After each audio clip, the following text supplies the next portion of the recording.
In this video, we will make a trap in Roblox Studio using if and then statement, we will set a power up and much more, so please like and subscribe because this video will surely help out and the upcoming videos will help out with development. So anyways, let's start. Traps are a common element in many Roblox games and can be easily created using an if statement.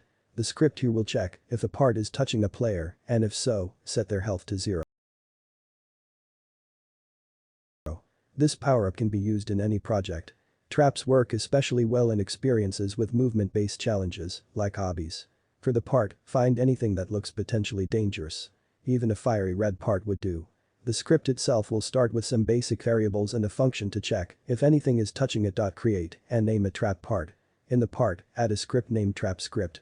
In the script, add a descriptive comment and then type a variable referencing the script's parent part.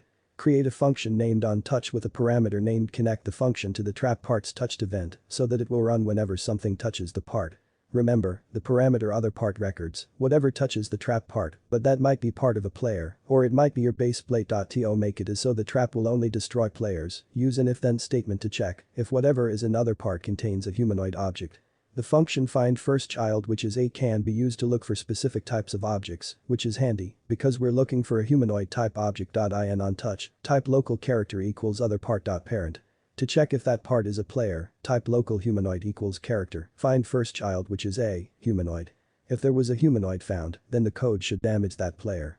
To do so, use an if statement. On the next line after the humanoid variable, create an if statement where the condition is humanoid.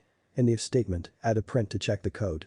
Run the code and check that you can see the output whenever a player touches the part. If the statement is true, you can use the same humanoid variable to set the player's health to 0.